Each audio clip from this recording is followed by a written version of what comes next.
Bonjour à tous, on se retrouve ensemble pour l'émission du matin 10 juin. Je rappelle qu'il y a 3 émissions par jour et on commence tout de suite. Alors sachez qu'en termes de news, dans les dernières 16 heures, il n'y a pas grand-chose.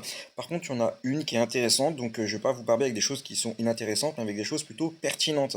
Avant de commencer, je vous rappelle que Again, le Relays, va avoir lieu aujourd'hui, donc dans un petit peu moins de 12 heures, avec 0,42% au niveau supply. Donc attention, si vous avez des gains, je ne sais pas trop comment ça va réagir au niveau de la libération. Je rappelle qu'également Aptos demain va avoir 1,79%. Donc attention si vous avez ces tokens en portefeuille. Au niveau du cours en général, bah écoutez, ça se passe bien pour les altcoins puisqu'on a Bitcoin qui a franchi la barre des 110 000 dollars pour aller chercher tous les gars et les filles qui étaient en short. On va aller voir ça dans quelques instants. Globalement, carte plutôt verte évidemment quand Bitcoin s'emballe comme ça, eh bien le marché réagit bien. Fear and Greed, on passe au 64. Bon, on avait envisagé ça hier, hein. On avait dit qu'on avait probablement passé au-dessus de 60-65. Bon, bah ça va louper. On est à 64. Le marché retrouve un peu d'énergie, ça fait du bien, mais on est encore très très loin d'un moment d'euphorie. Au niveau des informations, aujourd'hui, il n'y a rien du tout en news importante. Les vrais rendez-vous, ça va être mercredi, puisque mercredi, on a les IPC et le jeudi, avec les inscriptions au chômage, bien sûr qu'on va tenir une feuille de route bien à jour sur les différents events qu'on vous reportera ici sur la chaîne. Au niveau du cours du Bitcoin, vous voyez, on est venu chercher les 110 601 dollars pour être précis. C'est le top 2B. Donc c'est quelque chose qu'on avait éventuellement envisagé. C'est que si on sortait de la boîte orange, ça allait être d'aller chercher B. Je vous invite à revoir l'émission d'hier. Alors je vais pas mettre ça en playback pour prouver tout ce que je dis parce que ça me fait suer, mais on avait vu ça ensemble. Là, globalement, je pense que maintenant on va venir rechercher la trendline dans un premier temps. Et en fonction de ça, on va voir où est-ce qu'on en est. En tout cas, vous voyez, le RSI, il est monté à 77. On avait envisagé qu'au 70, ça allait commencer à surchauffer, qu'on n'avait pas beaucoup d'énergie pour aller beaucoup plus haut. Bon, bah, vous voyez, là, on top ici, on va revenir en trendline. Pourquoi pas retester ici le bas de canal. Je rappelle que la zone dure est toujours à 95 000 dollars. C'est le range que vous voyez ici, MA200 qui y passe. Vous avez un ancien range et vous avez également le max pain dans cette zone, cumulé à un retracement Fibonacci des 1,61,8. Donc évidemment que cette zone est une zone très importante. On voit clairement que nous avons bien nettoyé la carte et aujourd'hui on voit que les shorters commencent à avoir peur. C'est très intéressant. Par contre, maintenant, les liquidités, bah, elles sont au sud. Donc, il va falloir maintenant aller liquider toute cette partie-là. C'est qu'une question de temps avant qu'on y aille. D'ailleurs, au niveau des volumes, on le voit rien que sur Hyper Liquide. Regardez, il y a des ordres. C'est impressionnant. Juste au 104 000, par exemple, on a 3 350 bitcoins qui sont en attente. Et le max pain à 95 000 nous amènerait sur une liquidation de 7 150 bitcoins. Donc, la question, c'est pas de savoir est-ce qu'on va y aller. La question, c'est quand.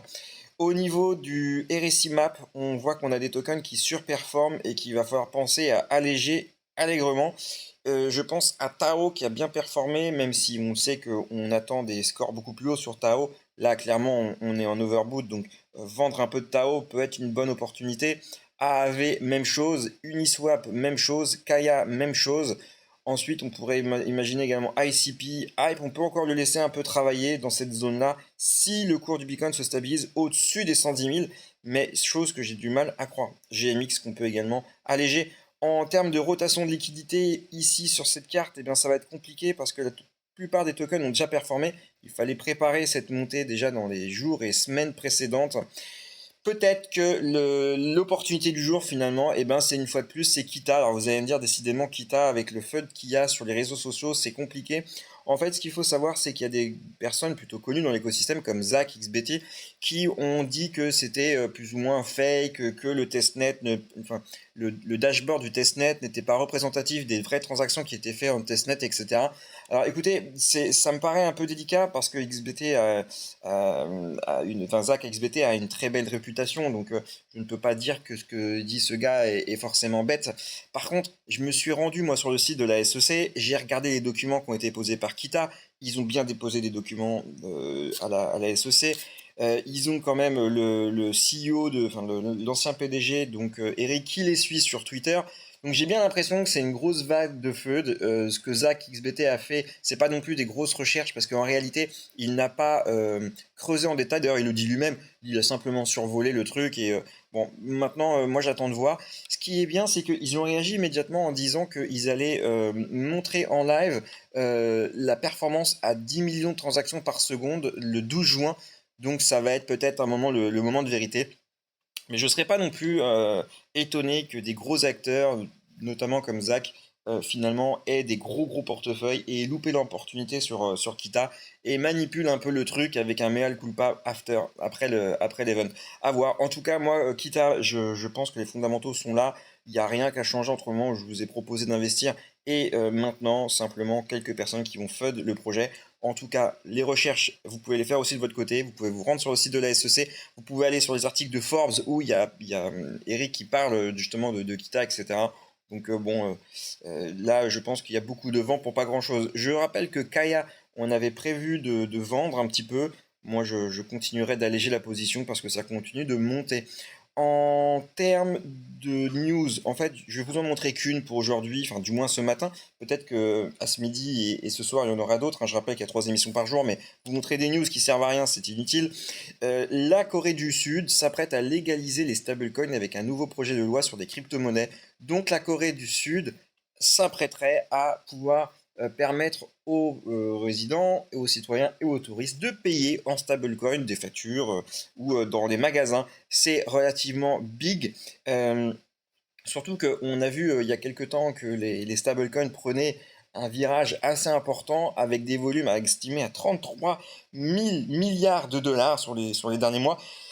Pour vous donner une idée, c'est plus que Visa, c'est 3 fois Visa quoi. C'est 3 fois Visa, c'est 20 fois PayPal, c'est incroyable. Donc évidemment que on va avoir ce type de news qui va arriver de plus en plus. Au niveau même coin, bah écoutez, il y a toujours Zeus là qui se reprend, qui se corrige. Est-ce qu'on va pas faire une grande un, une 2 et repartir? Écoutez, j'ai pas mieux en même coin aujourd'hui à vous proposer. J'essaierai de vous en trouver un autre pour midi. Voilà, l'émission se termine. On se retrouve pour midi. N'hésitez pas à vous abonner à la chaîne pour pas louper toutes les news actus. Sachez que je prépare aussi une fois par semaine un gros projet en préparation, en spotting. Donc je vous invite à vous abonner à la chaîne pour pas louper ce type également d'informations. Allez, bye bye, on se retrouve pour midi.